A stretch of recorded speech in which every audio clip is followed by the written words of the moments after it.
Middle east उथल पुथल के एक दौर से गुजर रहा है। सीरिया में सिविल वॉर जारी है, लाख्स ऑफ लोग डिस्प्लेस्ड हुए हैं। येमेन में ह्यूमैनिटेरियन क्राइसिस गहरा रहा है। इराक में पॉलिटिकल इंस्टेबिलिटी बनी हुई है। अफगानिस्तान में तालिबान का शासन एस्टैब्लिश्ड हो गया है।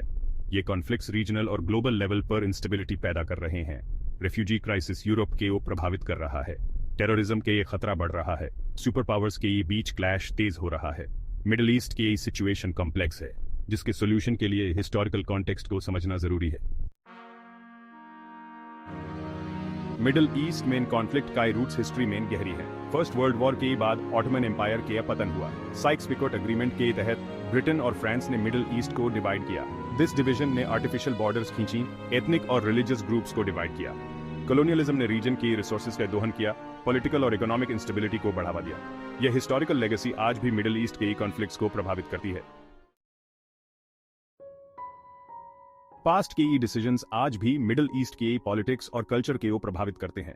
साइक्स-पिकोट एग्रीमेंट से उपजे टेंशंस आज भी सीरिया और इराक में देखने को मिलते हैं। इजराइल पैलेस्टाइन कॉन्फ्लिक्ट, जो ब्रिटिश मैंडेट के दौरान शुरू हुआ, आज भी अनरिजॉल्व्ड है। वेस्टर्न कंट्रीज का मिडिल ईस्ट में इंटरवेंशन, ऑयल के लिए कंपटीशन और पॉलिटिकल इस्लाम का उदय, ये सभी फैक्टर्स करंट कॉन्फ्लिक्ट्स के कॉम्प्लेक्स बनाते हैं।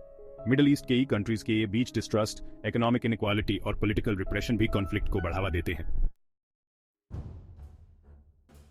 मिडिल ईस्ट के कॉन्फ्लिक्ट्स के ग्लोबल पॉलिटिक्स पर गहरा इंपैक्ट पड़ता है। रेफ्यूजी क्राइसिस, टेररिज्म और एनर्जी सिक्योरिटी मेजर कंसर्न्स हैं। सुपर पावर्स मिडिल ईस्ट में अपने इंटरेस्ट्स के लिए कम्पीट करती हैं, जिससे रीजन में टेंशन बढ़ता है। फ्यूचर में कॉन्फ्लिक्ट्स के और बढ़ने की आशंका है, खासकर क्लाइमेट चेंज और रिसोर्सेज की कमी के कारण। मिडिल ईस्ट में सस्टेनेबल पीस के लिए हिस्टोरिकल इंजस्टिस को दूर करना, पॉलिटिकल और इकोनॉमिक रिफॉर्म्स को इम्प्लीमेंट करना और रीजनल कोऑपरेशन को बढ़ावा देना आवश्यक है।